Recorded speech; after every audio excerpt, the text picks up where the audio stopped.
As somebody pointed out yesterday, I did not turn my hat around for iPodcast That 2.0. Welcome to another episode. I am Brian, your host. Today we are talking about the elusive media kit. A lot of people have a hard time wrapping their head around a media kit. And when I first figured out that I needed one, I Googled media kits and I downloaded 15, 20 examples of people's media kits. It appeared that the larger the company, the larger their media kit was without really warranting it. So when I developed the media kit that we give out as a template, it's one-page document. It's branded color-wise, font-wise with the same colors and fonts from the podcast art.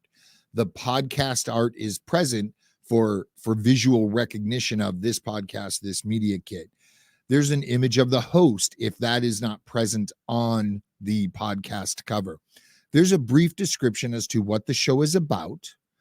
And then we get into the audio version of the podcast, what its demographics are, what its average downloads are for the year, what its average downloads are per episode, what its average downloads are per episode within 30 days, the geographical reach of the show, but it's giving that ad buyer a visual representation of how large the show is and to whom the show is being consumed by. And then we included social audience. So how many followers does the show page have on Facebook, Instagram, Twitter? Engagement rates, its demographics, male, female, geographic locations, age. It's enough information to give a savvy ad buyer a great picture of what it is we're trying to get them to buy. So with all of that having been said, it doesn't have to be a multi-page document. I had one media kit that was 37 pages long. And it was mainly comprised of images, not necessarily relating to the product, but just beautiful imagery, beautiful colors, little bit of information, next page, little bit of information, next page. And in my opinion, if I had to thumb through this media kit, I want a summary page. Nobody's got time to look through a large media kit like that.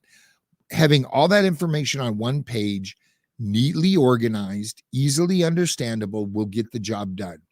So now that we have a media kit, what do we do with it? When somebody is interested in advertising with us, we send them this. We share our audience with that ad buyer. Again, so they know what they're getting into. For example, if they sell a product, but they can only ship to the 48 states, and 40% of your audience is offshore, it might not be a great fit for them. So those are the types of decisions that ad buyer is going to make based off the information you provide them. But I implore you, be honest with your numbers. I was working with a show who claimed that their downloads were 17,000 downloads a month on average. And given the niche that they were in and my experience, I started asking questions because that made me scratch my head. Who do you host with? Is your hosting account IAB certified? And come to find out that he was self-hosting on a computer in his own home office. So there were no security features there. There were no scripts being run, removing fictitious or duplicate downloads or downloads from known spiders and scripts and things of that nature. So they weren't certified numbers. And I told him the importance of this, and he was asking a large sum of money to advertise on his show. And it doesn't make sense.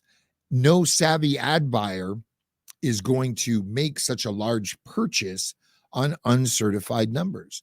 He eventually moved his show to a hosting platform that is IAB certified. And wow, his eyes really opened up to how large his show really was or wasn't. And it made him stop and pause and rethink. Now, you might think, well, if I inflate my numbers a little bit, I'm going to get more ads. Yeah, that's true, but they're not going to renew because nobody was buying the product. Their conversion rate was next to nothing. So if you're honest with them, you should never want to do a deal for that deal. You should want to enter into a relationship so you can renew them quarter after quarter, month after month. Think 5 years, don't think 5 episodes, and establish that relationship. Be honest with them, give them true numbers. And, the longevity of that relationship is going to earn you more money than them dumping a large sum of money on one quarter and then leaving your show because the conversions weren't there. So back to the media kit. It doesn't have to be complex.